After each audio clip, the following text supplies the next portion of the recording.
Bonsoir à tous. Jeudi 3 octobre 2024, voici les titres de ce journal. Le Togo, de plus en plus séduisant et ouvert au monde, le pays vient de recevoir deux nouveaux ambassadeurs. Ils viennent respectivement de l'Union européenne et de l'Égypte. Le chef de l'État, Faure Zinania Simbe, a reçu ce jeudi leur lettre de créance. Nous parlerons de la deuxième session ordinaire des députés à l'Assemblée nationale. Les élus du peuple ont entamé hier leur premier jour de formation au programme 5 communication. Séance suivie de bout en bout par le président de l'Assemblée nationale, Sévon Tepe Kodjo Adedje, à suivre dans un instant. Et puis le processus de traitement de l'acte de naissance peut être long, une situation amère vécue par certains parents. À Kara, c'est tous les acteurs de la chaîne d'enregistrement qui revoient leur méthode de fonctionnement pour plus de promptitude dans la livraison du document. C'était les titres et nous ouvrons ce journal par la présentation de ces lettres de créance au chef de l'État, Faure Zinania Simbe. Le Togo reçoit deux nouveaux ambassadeurs. Il s'agit de l'ambassadeur Ahmed Mohamed Ed Mustafa Ahmed, désormais ambassadeur extraordinaire plénipotentiaire de l'Égypte près le Togo, et de Gwilin Sen Jones, chef de la diplomatie européenne au Togo, deux présences qui viennent renforcer le partenariat diplomatique entre Lomé, Caire et Togo, Union européenne.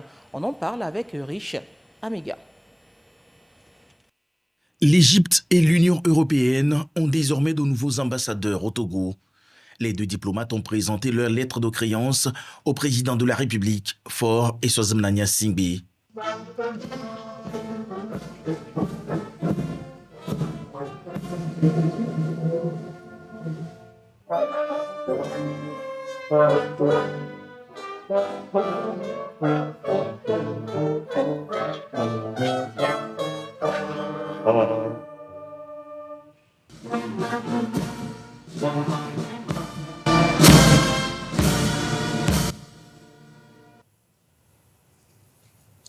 L'Égyptien Ahmed Mohamed Ed Mustafa Ahmed salue l'engagement sans cesse du président de la République dans le renforcement des relations historiques entre les deux pays. Le président de la République et moi-même avons décidé de nous concerter le plus souvent possible sur les moyens de renforcer les relations historiques entre les deux pays frères dans les différents domaines et sur les problèmes régionaux et les problèmes actuels du monde. Il est certain que l'allocation géographique en tant que deux pays fondateurs de l'Union africaine et l'identité de certains points de vue, notamment dans le règlement paisible des conflits de nos intérêts, donnent à cette rencontre et cette concertation leur valeur spéciale et offrent de nouvelles perspectives et bases pour les exécuter. Donc j'étais heureux de pouvoir rencontrer Son Excellence le Président de la République pour la première fois et de prendre son avis sur un certain nombre d'aspects des relations bilatérales et de lui donner mon point de vue et de constater encore une fois la superposition de nos positions. Titulaire d'une licence en économie obtenue à l'Université du Caire en 1998, Ahmed Mohamed a débuté sa carrière diplomatique dans les années 2000 au ministère des Affaires étrangères de l'Égypte. Depuis lors, il a occupé plusieurs postes centrales dans les missions diplomatiques égyptiennes à l'étranger. Ahmed Mohamed a acquis une expérience diversifiée dans les missions diplomatiques, notamment au Soudan, au Ghana, en Slovénie, en Indonésie et en Bolivie. Âgé de 49 ans, Ahmed Mohamed est marié et père d'un enfant. Diplomatie gagnante et relations au beau fixe également entre le Togo et l'Union européenne. Le diplomate Gwilin Sen Jones est dans la capitale togolaise pour un renforcement de la coopération UE-Togo au lendemain de la définition d'un nouveau cadre de coopération entre l'Union européenne et les pays ACP. J'ai eu l'honneur de présenter mes lettres de créance ce matin au président de la République et ensuite d'être reçu par le président pour un premier échange. Le président a fait le point sur les priorités et moi j'ai effectivement pu présenter un petit peu un agenda des priorités européennes en étant à l'écoute très, très clairement du président, bien sûr. Donc priorité au développement, priorité à des actions qui soient fortes, qui soient concrètes, qui soient visibles sur le terrain au bénéfice des Togolais et des Togolaises. Volonté forte de mettre en œuvre ce grand nouveau programme européen qu'est le Global Gateway, qui est cette initiative très forte portée par la présidente von der Leyen pour des investissements plus impactants dans le public et privé au Togo, et bien sûr volonté forte d'appuyer le Togo sur des questions de paix et de sécurité aussi. Donc un agenda surtout au service d'un partenariat qui se veut fort et robuste avec le Togo. Âgé de 54 ans, le diplomate européen cumule une riche expérience professionnelle, ayant occupé des postes de responsabilité dans plusieurs représentations de l'institution, tout comme dans d'autres institutions internationales. Il a été chef de la représentation de la Banque européenne de reconstruction et de développement auprès des institutions européennes. Seri Jones-Guillim est titulaire d'une maîtrise en politique internationale à l'Université libre de Bruxelles en 1998. Avant sa charge de chef de la diplomatie européenne au Togo, il était depuis septembre 2021 ambassadeur, chef de mission de l'Union européenne près la République de la Mauritanie.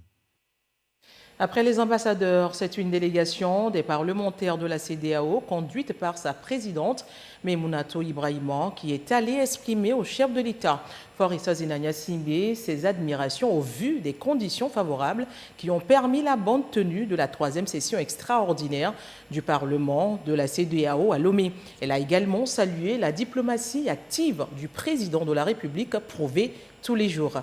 Nous l'écoutons au sortir de l'audience. C'était au micro du riche Amiga. Le Parlement de la CEDEAO est depuis une semaine en session extraordinaire ici à Lomé. En marge des travaux, nous avons eu l'opportunité, le privilège de rencontrer le président de la République togolaise, à qui nous avons rendu compte du déroulement des travaux. Nous avons saisi l'occasion pour regretter également l'incident survenu avec un de nos collègues. Et nous avons surtout remercié le chef de l'État pour les facilités dont nous avons bénéficié pour le succès de cette session extraordinaire. Nous lui avons exprimé notre admiration pour son leadership et pour sa diplomatie efficace mais discrète. Et le chef de l'État nous a encouragés dans notre rôle de diplomatie parlementaire, et le chef de l'État nous a donné beaucoup de courage et nous a ouvert beaucoup de pistes pour une CEDEAO des peuples, pour une CEDEAO pour l'économie, l'intégration. L'autonomisation des femmes importante dans leur prise de décision, une réalité sur laquelle s'accordent les femmes parlementaires de l'instance communautaire ECO-FEPA lors d'un forum ouvert hier, mercredi à Lomé. Séance de partage et d'expertise pour être plus autonome et mieux participer à la gouvernance publique. Le compte rendu du riche Améga. Elles expriment leur reconnaissance pour les changements systémiques dont elles font preuve au fil des ans. Elles mettent en exergue les stratégies et politiques en faveur d'un développement inclusif au sein de la sous-région, telles que la création du Centre de la CEDEAO pour le développement du genre, la mise en œuvre du projet d'autonomisation Souhaite Plus et l'acte additionnel sur l'égalité des droits entre hommes et femmes. La plateforme 50 millions de femmes ont la parole renforce ses efforts inclusifs et transformateurs visibles dans plusieurs pays, dont le Togo. La décision d'organiser ce forum provient de la vision d'ECO-FEPA qui dit, je cite, « créer une sous-région égalitaire dépourvue de discrimination et d'exclusion des jeunes filles ». La décision d'accélérer l'inclusion financière des femmes dans la sous-région de la CEDEAO, ce qui résonne avec la vision 2030 de ECO-FEPA qui identifie l'entrepreneuriat comme la porte d'entrée à la rédemption financière des femmes. L'inclusion financière, lorsqu'elle est bien orchestrée, devient un levier puissant d'autonomisation. En offrant des bourses d'études, des opportunités, des mentorats et des plateformes pour les jeunes filles brillantes, nous contribuons non seulement à leur éducation, mais aussi à leur indépendance économique future. Cependant, l'autonomisation des femmes ne peut se limiter à une question d'accès aux fonds. Elle est aussi une question de confiance, de capacité à rêver grand et à transformer des rêves en réalité. Veiller à ce que l'inclusion financière ne se limite pas à l'accès des femmes aux services financiers, mais qu'elle devienne un droit humain fondamental et le pilier de l'égalité économique. Toute la détermination de la présidente du Parlement de la CEDEAO s'y consacre, une des priorités pour l'honorable Hadja Memunatu Ibrahima. Il ne fait aucun doute que les femmes sont des agents de changement et qu'elles doivent être soutenues dans le rôle essentiel qu'elles jouent si nous voulons être en mesure d'accélérer la réalisation des objectifs de développement durable. À l'évidence, la voie vers une véritable inclusion financière et une autonomisation économique exige un effort concerté de tous les acteurs de la société. Les gouvernements doivent mettre en œuvre des politiques audacieuses et ambitieuses qui favorisent l'équité et permettent aux femmes de surmonter les obstacles auxquels elles se heurtent. Je saisis l'opportunité pour rendre un hommage mérité à son Excellence M. Faure Essozimna Gnassingbé pour tous les efforts qu'il déploie pour l'autonomisation de la femme au Togo. Nous devons garder à l'esprit que le chemin vers l'inclusion financière et l'autonomisation économique est un processus de longue haleine.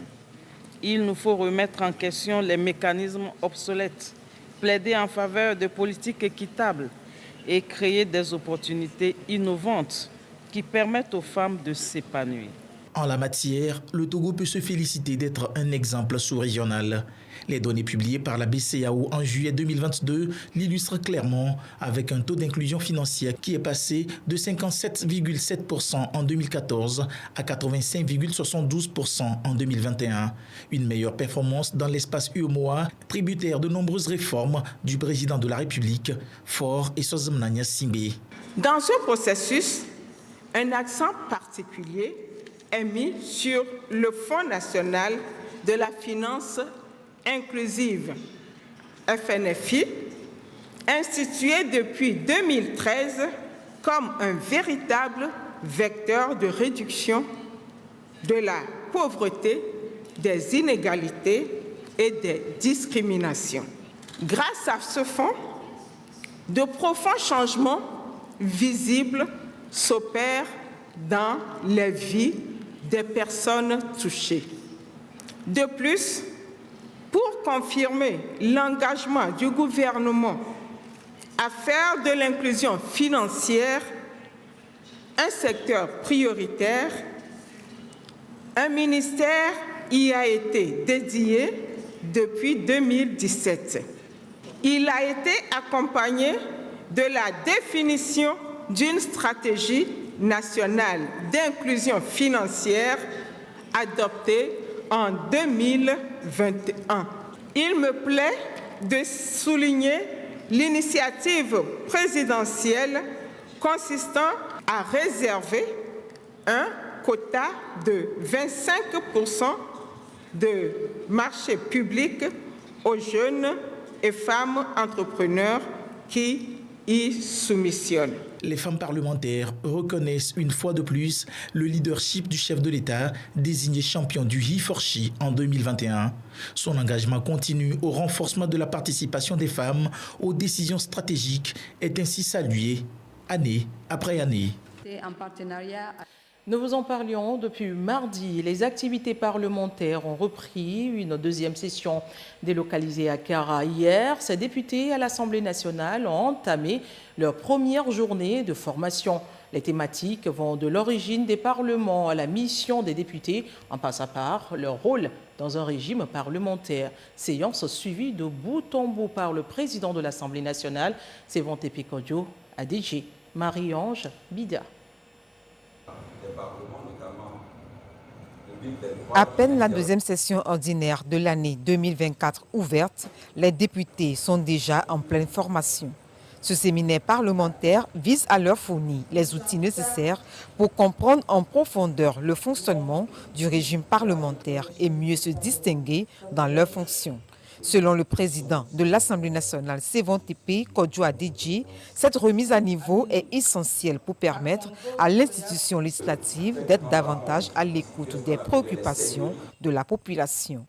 Nous ne pouvons pas aller expliquer à nos parents dans les fermes, dans les hameaux les plus reculés, ce que c'est qu'un régime parlementaire. Ils veulent tout simplement voir la différence. Des députés plus à l'écoute de leur population, des députés plus accessibles et des députés qui contrôlent comme il le faut l'action du gouvernement. Cette formation aborde plusieurs sujets en rapport avec le fonctionnement de la démocratie parlementaire.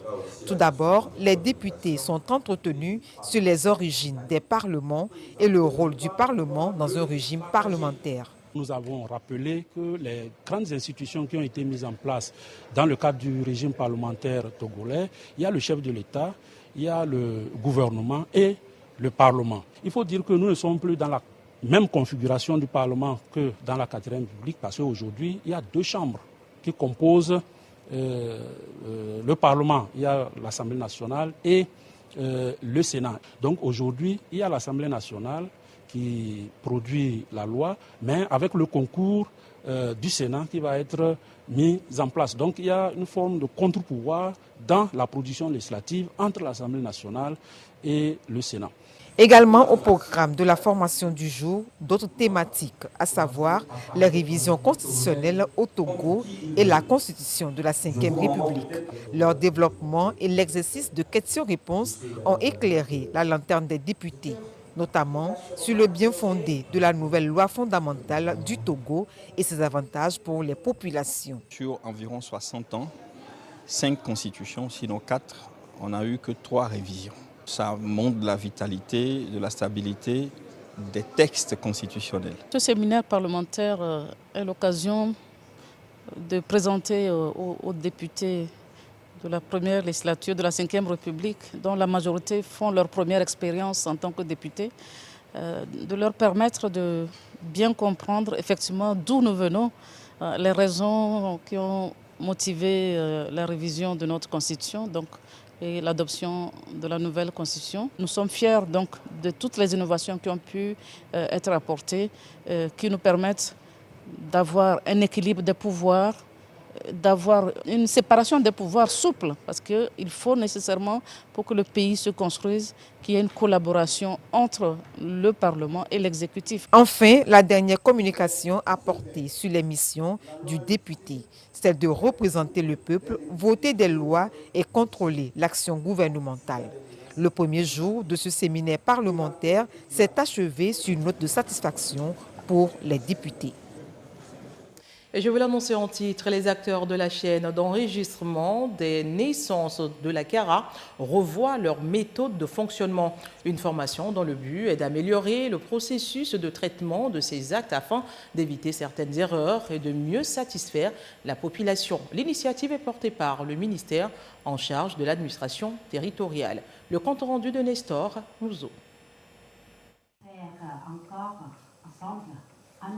Le gouvernement s'emploie à améliorer le système de l'état civil au Togo. Dans ce souci et dans l'esprit de renforcer la protection sociale des citoyens, le chef de l'État, Faure Essozina Gnassingbé, a rendu gratuit l'enregistrement des naissances. 18 mois après l'entrée en vigueur de cette mesure, le ministère en charge de l'administration territoriale a initié, avec l'appui technique et financier de l'Organisation internationale de la francophonie, OIF, des actions. Cette formation des acteurs de la chaîne d'enregistrement des naissances fait suite à ces actions. Nous avons mené une étude d'apprécier l'importance de mesures gratuité de l'enregistrement de l'acte de naissance. Et nous avons organisé un atelier à Tchévin récemment pour restituer cette étude. Beaucoup de recommandations.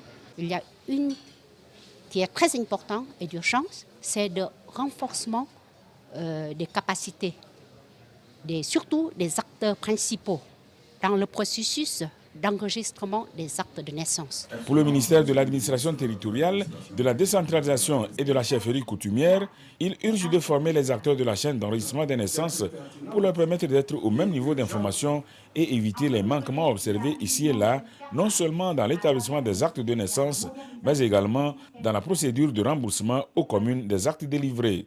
Je voudrais rendre un hommage mérité à son Excellence Faure Gnassingbé, le président de la République, pour sa politique sociale en général et pour sa politique en matière d'état civil visant à garantir une identité à nos enfants en leur dotant systématiquement et gracieusement de leur premier diplôme qu'est l'acte de naissance. Cette tournée de renforcement des capacités vise principalement l'amélioration du taux d'enregistrement des naissances et la qualité des actes de naissance délivrés aux usagers d'une part, et à faciliter le processus de remboursement du coût des actes de naissance aux communes d'autre part. La rencontre de Kara est la première d'une série de 5 qui seront tenues à travers les régions du pays. La tournée de formation des préfets, des officiers d'état civil ainsi que des chefs d'état civil centraux sur l'enregistrement des naissances prendra fin à Thiévié le 20 octobre prochain. Nous sommes en octobre et nous parlons Octobre Rose, un moment de l'année pour sensibiliser le monde contre le cancer du sein chez la femme, cancer qui constitue la première cause de mortalité chez la femme. Pas que, mais également contre les cancers féminins. Octobre Rose met un accent particulier sur le dépistage pour une prise en charge rapide en cas de cancer détecté. Sandra Aziagui. Les cancers se développent à partir de cellules anormales qui se multiplient de manière incontrôlée au détriment de l'organisme. Chaque organe et chaque type de cellule peut être à l'origine d'une tumeur cancéreuse. Ainsi, il existe plusieurs formes de cancer et selon les sexes. Il y a quelques-uns propres à la femme. Plusieurs femmes sont victimes de ces cancers dits féminins. Il s'agit du cancer de la vulve, un cancer gynécologique relativement rare. Le cancer du col de l'utérus, une tumeur localisée au niveau de la muqueuse utérine. Cette affection est liée à une exposition prolongée au papillomavirus. Le cancer de l'endomètre se positionne derrière le cancer du sein. Le cancer de l'ovaire regroupe plus un ensemble de pathologies affectant le tissu ovarien selon le type de cellules concernées. Cette pathologie est longtemps asymptomatique, entraînant un diagnostic tardif pour la femme. Et enfin, le cancer le plus fréquent chez la femme, surtout en Afrique, le cancer du sein. Il survient chez des femmes d'âge moyen. Pour tout type de cancer confondu, l'Organisation mondiale de la santé a enregistré 1 109 209 nouveaux cas en 2020 en Afrique et justement, le cancer du sein représente la plus grande portion, 16,8%, soit 186 568 femmes touchées. Le cancer du sein constitue la première cause de mortalité chez la femme dans 19 pays de l'Afrique subsaharienne. Et pour sensibiliser ces femmes et apporter assistance aux victimes, tout un mois est réservé à cet effet, Octobre Rose, pour combattre la maladie du cancer du sein. Et le ruban rose est une représentation internationale de la lutte contre la maladie. C'est un appel mondial, une invitation à tous pour intensifier la lutte et mettre davantage l'accent sur l'importance du dépistage précoce du cancer du sein. Tout autre sujet, l'une des affaires traitées au lancement de la permanence des avocats, c'est la violation de domicile.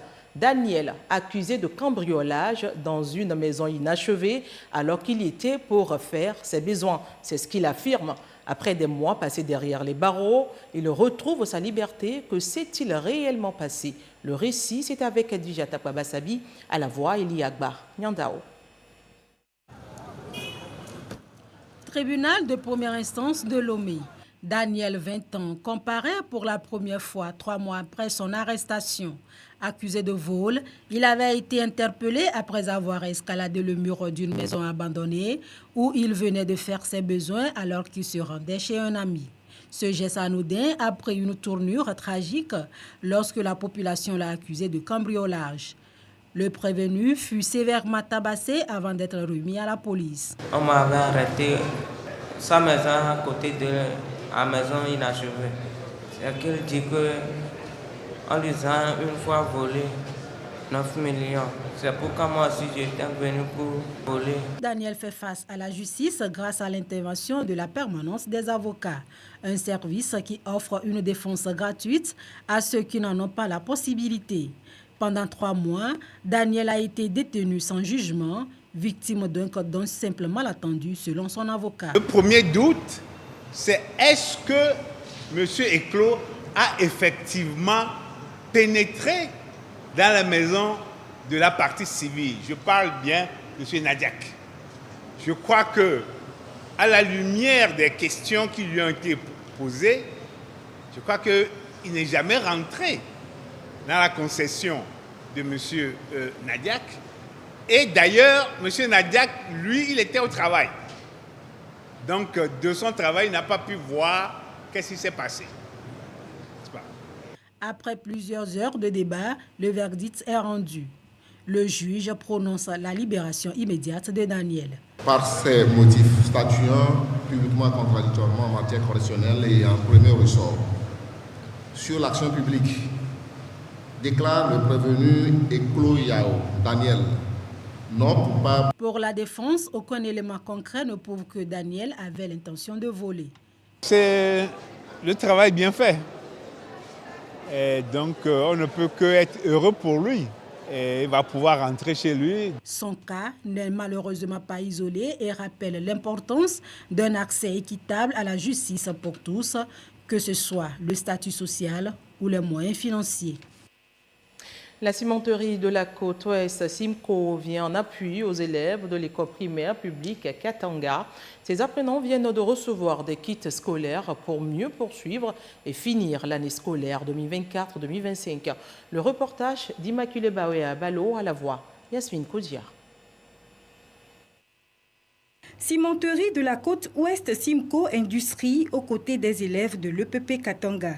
383 apprenants ont bénéficié de près de 400 sacs contenant chacun des kits pour leur offrir de meilleures conditions d'études.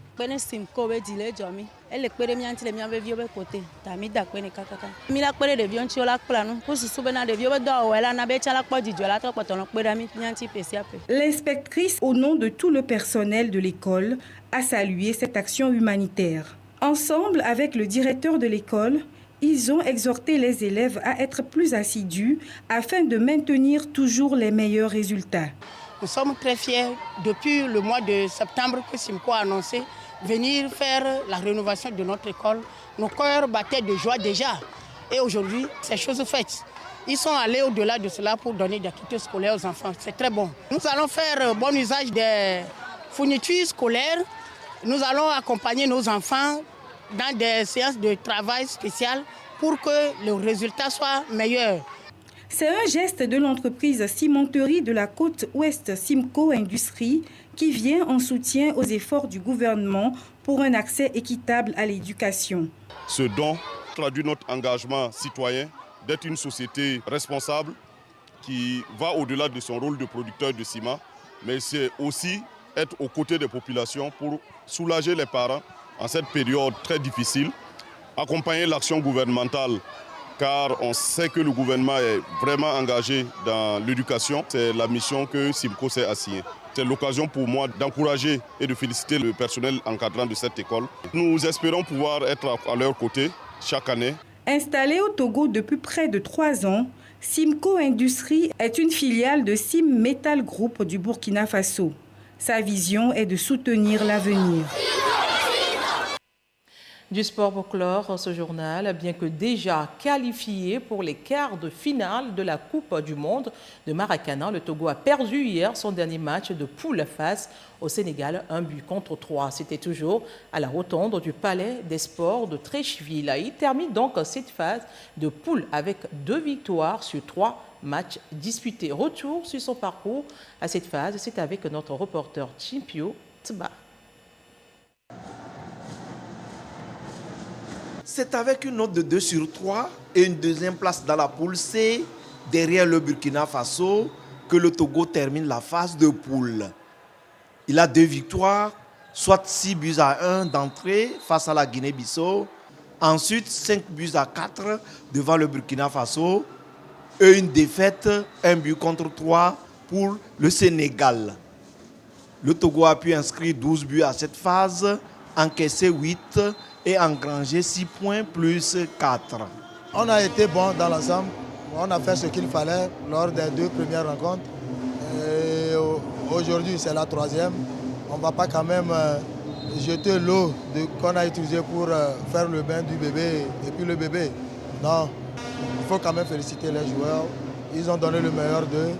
Ils sont félicités, ils sont encouragés et je crois que le meilleur reste à venir. Le meilleur reste à venir et la machine épervier maracanier a besoin de révision. On a vraiment à revenir sur terre pour voir ce qu'il faut faire pour notre prochaine rencontre. Surtout que ce sont des éliminatoires directs. Nous sommes obligés et tout le groupe est galvanisé. On doit repenser nos erreurs qu'on a commises aujourd'hui pour pouvoir aborder la suite. Cette suite sera les quarts de finale qui vont mettre aux prises vendredi à 19h le Togo et le Brésil, arrivés en tête dans la poule D avec 9 points plus 6. Ainsi se referme cette édition. À tous et à tous, merci de l'avoir suivi. Un petit conseil, cessez de douter. Vous n'avez qu'une seule vie, alors poursuivez vos rêves. Je vous retrouve à 22h30 pour l'édition de nuit. À très bientôt.